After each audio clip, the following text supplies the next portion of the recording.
I don't think that we can count on conventional media necessarily to spread the word. This is, though, where the power of the internet has not, I think, been harnessed the way it needs to be, particularly when we think about young people and young audiences. Malia and Sasha consume information differently than I do. And I think that those of us who've been involved with policy work are still putting out these reports with pie charts and this and that, and that's not interesting to them. Community organizer. And rose to be president, you understand the power of moving people along, even people who aren't necessarily on your bus when you start. Talk to us a little bit about how you think of movements around the world and the power of those now, and what leaders can learn from them. Well, I'd make a couple of observations. Number one is that most big change, most human progress is driven by young people who don't know any better and figure, why can't we do something different? Old people get comfortable or cranky or protective of their status or set in their ways. There's a reason why, if you look at, for example, here in the United States, the civil rights movement, the leaders of those movements were in their 20s. Dr. King was 26 when he started, 39 when he was killed. And if you canvass the world, oftentimes that is the impetus. People asking in ways that I think are familiar to many, not why not, or not why, but why not? Why do things have to be the way they are? So that's point number one, that young people, I think, can make an enormous difference. Number two is that because most of us now either live in democracies or countries that purport to be democracies, because we have won the battle of ideas that says governments and our common efforts have to be rooted in the legitimacy of people. There is more power than ever in people being able to band together and collectively push for initiatives that are going to make change in their lives. That's something that for most of human history was unimaginable. That is one of the amazing transitions that has taken place, and you will notice that even in autocracies today, there is at least the pretense of democracy, because people believe that governments that are rooted in people are more legitimate. And that's a battle we won and now have to make real wherever we can. That's point number two. Point number three is simple math. In most places, if you want to get something done, whether it's a smarter climate change policy or health care for people or more funding for girls' education, you've got to have a majority of people supporting it. You got to have votes. You have to have the allocation of resources. And that requires mobilization and a game of addition rather than subtraction. So, and the fourth point I would make would be the internet now has turbocharged the capacity for us to develop movements in ways that we had not imagined before. Now, the last thing I'll say, so that I don't sound like I'm still in the U.S. Senate and filibustering, is I guess a smaller point, but a profound one that I tried to reinforce with my staff at every level of my public work and continue to do to this day. I actually think organizing, mobilizing, starting movements starts with a story. And you can't create a story that moves large numbers of people unless you are able to listen and hear to the story of the person next to you. The story of your neighbors, the stories of your coworkers, the stories of your community, the story of people who are not like you. And so one of the things that I think is important is for us to learn how to listen to each other and learn how it is that we came to be who we are, think the way we do, because that understanding of other people's stories is how you end up ultimately forging bonds and creating the glue that creates movements. Every great movement, you think about Gandhi in India, it started with his understanding of India's story and his own story, and seeing Indians in South Africa discriminated against, and recognizing that there were traditions and myths and a power in those stories that ended up driving out the most powerful empire on earth. It wasn't guns. And increasingly that will be the case, and certainly that will be the case if we want to move forward the sustainable development goals that we're talking about. Is we've got to be able to tell a story not only to big donors or politicians, but also to, for example, people here in the United States who may feel like, look, I've got my own problems, why should I be worrying about somebody on the other side of the world? Yeah, I have to say, when we got into philanthropy and particularly studied global health, we were stunned at the progress. We'd had no idea. And it's kind of amazing if you ask even very well-educated people, what's happened with vaccination, what's happened with HIV. They don't know the positive story. And a little bit the news is always going to focus on the setbacks, because that's what happened that day. The gradual progress doesn't fit that paradigm. And even people who raise money for these causes, I have to say, sometimes even some of the material we create is talking about the piece that remains as though it's never improved. Do you have any thoughts on how we get this more positive sense of progress going, and how we would get that word out?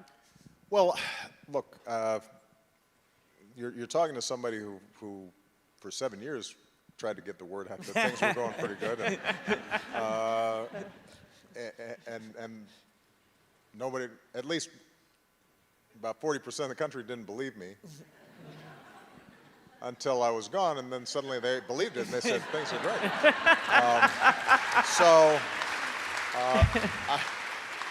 So with that caveat, I'd make a couple observations. One, you're right, Bill, there is the nature of the media, and maybe just the human brain, is to fasten on what's wrong, not on what's right. And I'm not sure we're going to be able to change that, right? Visual displays of a fire are much more interesting than just a building sitting there. And so the fire is going to make the news, the building sitting there nicely and people are walking their dogs in front of it and stuff, that will not make the news. So I don't think that we can count on conventional media necessarily to spread the word. This is, though, where the power of the internet has not, I think, been harnessed the way it needs to be, particularly when we think about young people and young audiences. Malia and Sasha consume information differently than I do. And I think that those of us who've been involved with policy work are still putting out these reports with pie charts and this and that, and that's not interesting to them. But stories and visual representations of progress can go viral. there's a hunger for it.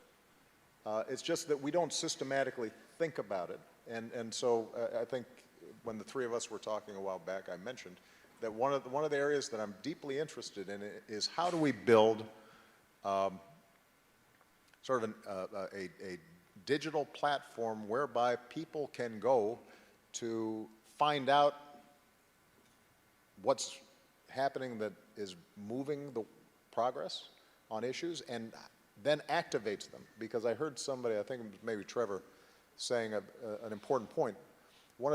I'm very interested in how online communities can move offline. How this incredible power to convene through hashtags and tweets and this and that and the other eventually leads to people meeting each other and talking to each other. And I think that we have not fully tapped that as a way of spreading the word about progress that has been made. I also think it is important for us to put some friendly pressure on leaders to tell good stories and to make sure that we don't, that we aren't so rigid in our partisanship or ideologies that we are not willing to acknowledge and share when somebody who might be of a different political persuasion has done something really good, even if it runs contrary to our short-term political interests. I mean, I always used to say, as big as the differences were between me and my predecessor, George W. Bush, that what his administration initiated with PEPFAR was a singularly important achievement that we needed to sustain and build on. And I didn't think that somehow detracted from me to say that somebody from another political party did something really smart and really good and deserved credit for it. And I feel as if these days, within our political circles, that's a hard thing for people to bring themselves to do.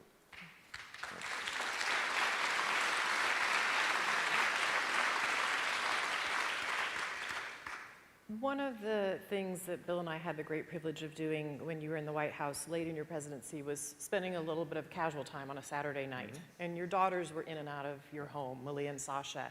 And you've been to our house earlier this summer and saw Rory and Phoebe, two of our three, in and out of our house. Our daughter Jen is here in the front row. Tell me about... Jen's like, thanks, Mom. Yeah, sorry. You weren't home that night. Jeez. But she's about the age of That's your our daughters. job, to embarrass you. Exactly. That's what we do. I just did it. Job done right there. But, you know, Jen's about the age of your girls, a little bit older, but how have you and Michelle thought about talking to your children about being leaders in the world and taking up this mantle of what needs to be done in the world? Well, what we've tried to communicate their entire lives is that each of us has responsibilities. When they were small, the responsibilities were small. Like, say when you want to go potty. And then, as you get older, your responsibilities grow. But part of what we, I think, try to communicate is that being responsible is an enormous privilege. That's what marks you as a fully grown human, is that other people rely on you, that you have influence, that you can make your mark, that if you do something well, that will improve other people's lives, that the kinds of values that we've tried to instill, many of them your basic homespun values like kindness and consideration and empathy and hard work, that those are tools by which you can shape the world around you in a way that feels good. And so what we've tried to encourage is that the sense that it's not somebody else's job, it's your job. And I think that's an ethic that they've embraced. Now, they will choose to participate in different ways because they have different temperaments, different strengths. I think one of the mistakes that we sometimes make is to think that there's just one way of making a difference or being involved. You know, if you are a brilliant engineer, you don't have to make a speech.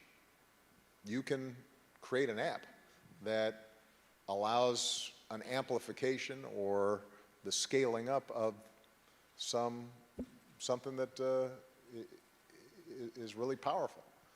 If you are somebody who likes to care for people, you don't have to go out and lead the protest march. You can mentor some kids or work at a local health clinic that is going to make a difference. So there are a lot of different ways in which to make a contribution, and we try to emphasize that to them as well. And then the third thing that we try to encourage is what I mentioned in my earlier remarks, which is that you have to be persistent. I always tell people that my early work as a community organizer in Chicago taught me an incredible amount, but I didn't set the world on fire. You know, I got some public parks for communities that needed them. I started some after-school programs. We helped set up a job training program for people who had been laid off of work, but those communities weren't suddenly transformed. They still had huge problems. But I took that experience and then I was able to build on it. And I think so often we get impatient because change does not look as if,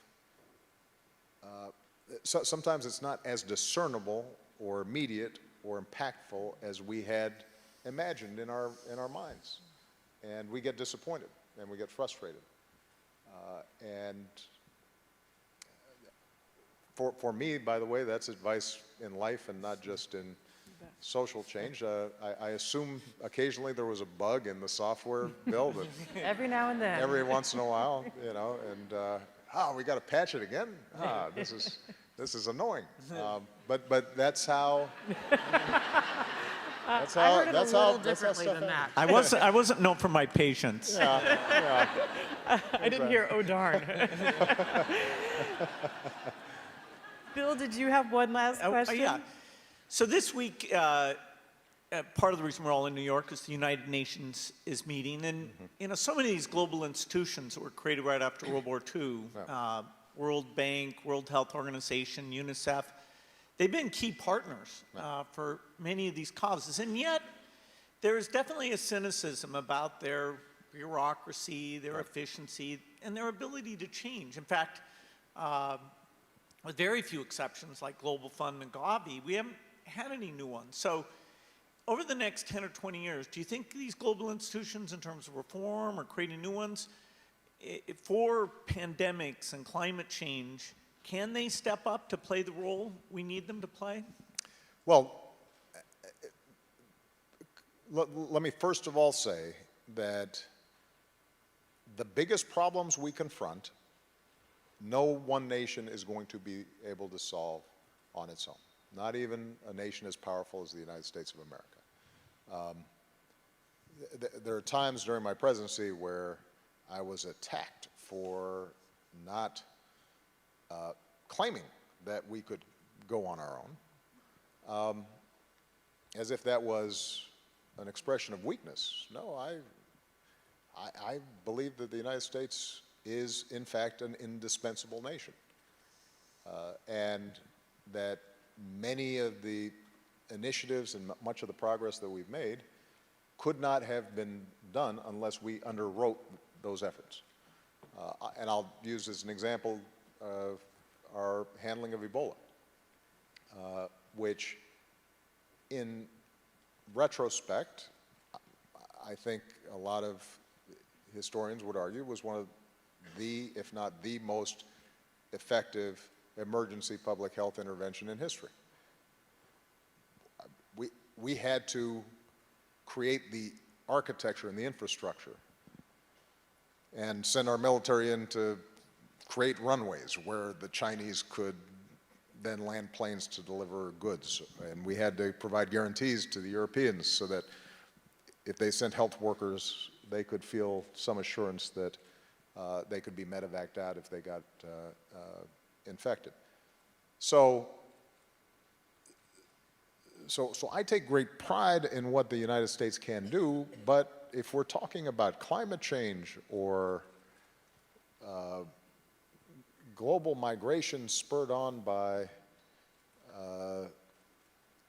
drought or famine or ethnic conflicts, we're not going to be able to solve those things by ourselves. And as you indicated, Bill, if we get an airborne pandemic, unlike a slow-moving,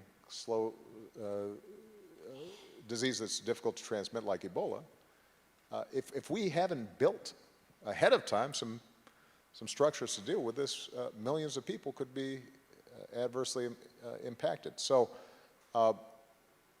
number one, you have to start with the premise and believe that multilateral institutions and efforts are important.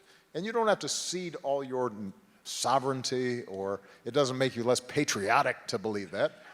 You just have to have some sense and read. So that's point number one. Point number two is that, in fact, there are problems with existing multilateral institutions. Not surprisingly, they were designed post-World War II for the most part, and they couldn't have anticipated everything that's happened. There is bureaucracy and inertia and resistance to reform. So it is important for every country, every leader, to be honest about the need for reform and not simply think narrowly about, well, I want to keep certain numbers of slots or votes or this or that. At least on many of the issues where there shouldn't be a big ideological controversy. Look, reforming the Security Council, that's something that goes to core geopolitical interests and is a huge, difficult, and perhaps unachievable goal anytime soon. On the other hand, making sure that the WHO works well and that we have a sufficient security trigger when a pandemic or something else happens, that is achievable. And it shouldn't be controversial. It's just a matter of digging in and getting the work done. When it comes to girls' education, there may be cultural resistance in some places to actually getting it done, but generally speaking, there aren't that many folks who will explicitly say, I'm sorry, we don't want to educate our girls and women. As a practical matter, you may see that in certain countries, but at the level of our multilateral institutions, there should be a broad consensus. And so what I would hope for is that we come up with concrete plans in those areas, oftentimes with respect to the Sustainable Development Goals, are areas where there is a consensus on at least the aims, if not always the means. And think about how can we improve delivery systems, how can we improve their operations on a day-to-day basis. But ultimately, the last point I would make, that requires leaders to feel as if it matters and is important. That in turn requires the public think that it matters and is important, because unfortunately what you discover is that most politicians and elected leaders are followers and not leaders.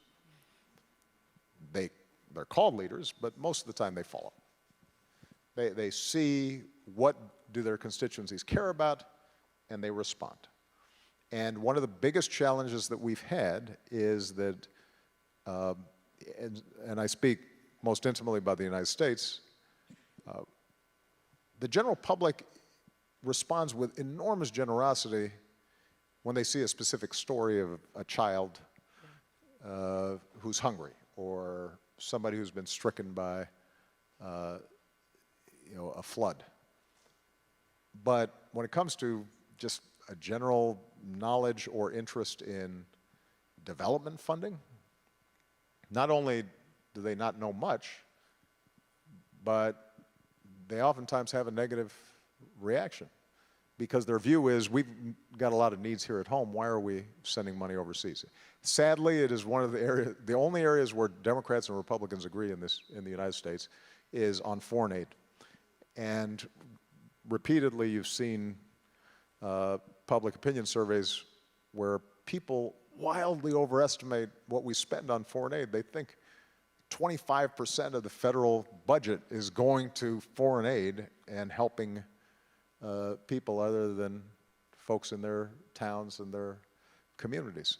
So the need for public education in the ways we talked about, that promote, that tell a good story, that point out that this is actually a bargain, that connect what we do with respect to development to security, not in a perfect correlation, but to say that, look, if you've got failed states, then generally some of that's going to spill over on us. If you have economies that are failing, ironically, if you are concerned about immigration and mass migration, it's really a good investment to make countries work so that people can eat, because then it's not like they're dying to get on a dinghy and float across an ocean. If the country where they were born and they loved was functioning. So thinking about ways in which we describe this both as an economic imperative, an environmental imperative, a security imperative, the more we can influence public opinion, the more you'll see politicians respond. That doesn't mean that there is not an enormous role to play for NGOs, philanthropy, and so forth. But, and I've said this to both Bill and Melinda, even with the incredible generosity and enormous skill with which they've deployed their resources over the years, the U.S. budget's still bigger. Absolutely. A lot bigger. And, A lot. you know, this notion that you can, that I hear sometimes from young people, that you can work around government and work around politics because it's too messy, or it's corrupt, or it's, you know, I just don't like those folks, or what have you. I'm sorry, guys, that's not going to work.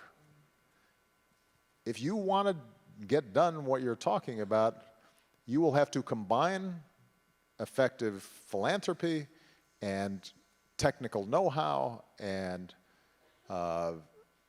smart policy engineering with getting your hands dirty, trying to change public opinion and trying to ensure that the people who are in charge of the levers of power are responsive.